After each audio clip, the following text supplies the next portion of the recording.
l'appelait le tout-puissant Mebengo. Il a été ministre de la Défense au Cameroun et pourtant, il fait partie de ceux qui ont participé à l'un des scandales financiers les plus spectaculaires de l'histoire au Cameroun. Nous fouillons pour vous les poubelles de l'histoire aujourd'hui pour vous parler de l'affaire Edgar Alain Mebengo. Comment est-ce qu'on passe du plus haut sommet de l'État à l'oubli total? Voici les faits. Le 22 janvier 1957, naît à Sambelima, département du Djaï-Lobo, province du Sud Cameroun, un jeune homme qu'on appellera Edgar Alain Mebengo. Il va faire ses études et se retrouver à l'université de Yaoundé, où il obtiendra une licence en sciences économiques. Nous sommes en 1982. Ensuite, il entre à l'ENAM, l'École nationale de la magistrature. Il y passera 3 belles années. En 1985, il sort de l'ENAM et entame directement une riche carrière administrative. Il sera, entre 1985 et 1988, conseiller aux affaires économiques du gouverneur de la province de l'Est Cameroun. Ensuite, entre 1988 et 1991, Edgar Alain Mebengo est secrétaire général auprès du gouverneur de la province du Nord Cameroun. Entre 1991 où il quitte le Nord, en 1997, Edgar Alain Mebengo sera respectivement préfet de l'Océan, la Mefou Famba et le Mfundi à Yaoundé.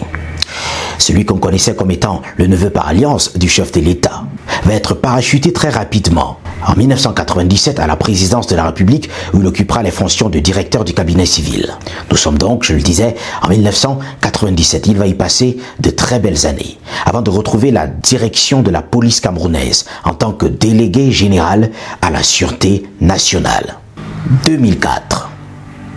Son entrée à la DGSN marque véritablement son ascension fulgurante dans l'administration camerounaise. Il restera en tant que délégué général à la Sûreté nationale de 2004 à 2009. Et au cours de son exercice là-bas, c'est là que lancera le président de la République, son Excellence Paul Biya, l'opération Épervier, la fameuse opération Épervier. L'objectif du chef de l'État est simple, dératiser le gouvernement, arrêter les voleurs et mettre fin au détournement aggravé de deniers publics. Pendant ce temps, Edgar Alain Mebengo préside aux destinées de la police. En 2009 donc, il va encore plus loin. Il devient ministre délégué à la présidence en charge de la défense. Nous sommes en 2009. Il passera 6 ans en tant que MINDEF puisqu'il va quitter ce département ministériel en 2015. Mais c'est pendant qu'il est ministre délégué à la présidence en charge de la défense que tout va se jouer. Il y a de l'argent, il y a du prestige, il y a du luxe et ça saute véritablement aux yeux. Le cortège du ministre de la Défense se confond presque au cortège du chef de l'État. Il ne manque pas d'attirer l'attention sur lui et c'est ce gros manque de discrétion certainement qui attire aussi les regards de l'épervier, celui qui vole tout haut. À la surprise générale, celui qu'on pensait avoir tous les pouvoirs, toutes les armes, toutes les cartes en main, est très vite débarqué du ministère de la Défense pour remplacer Robert Kili au ministère des Transports. Nous sommes en 2015, il y passera 3 ans. Et pendant qu'il y est, commence l'enquête sur Edgar Alain Mebengo et ses complices. Août 2018, le directeur de l'ANIF, l'Agence nationale des investigations financières, livre son rapport. L'un des principaux protagonistes dans ce rapport s'appelle Edgar Alain Mebengo. L'ancien MINDEF est au cœur des enquêtes de l'ANIF. Il aurait ouvert plus d'une vingtaine de comptes bancaires à son nom, lui et son épouse, durant les dernières années. Et ce qui est plus intéressant, c'est les flux financiers faisant intervenir des montants assez colossaux, qui n'ont rien à voir avec les revenus du fonctionnaire qu'il est depuis qu'il a commencé sa carrière tout haut en 1985. Ça inquiète et ça intéresse justement les autorités au plus haut sommet de l'État.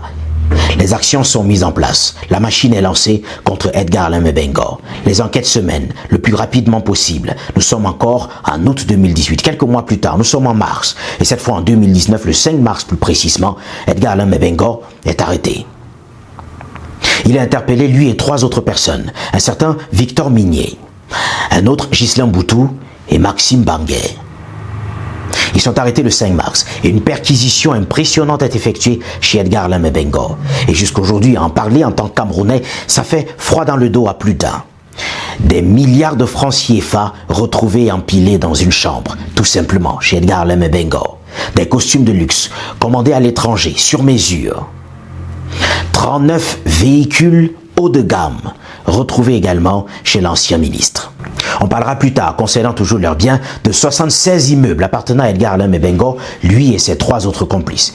Et parmi les 76 immeubles, 53 sont pour Edgar Alain Mebengo et son épouse. 21 comptes bancaires également pour ce dernier et madame à travers le Cameroun avec des montants extrêmement considérables. Edgar Alain Mebengo surfacturait et de manière incroyable, sans pitié. L'argent de l'État devait lui revenir au maximum, en plus grande quantité encore chaque jour. Tenez par exemple des épaulettes qui étaient sur le marché à 5 500 francs CFA, facturées par Edgar Alain Mebengo à 25 000 francs CFA l'unité.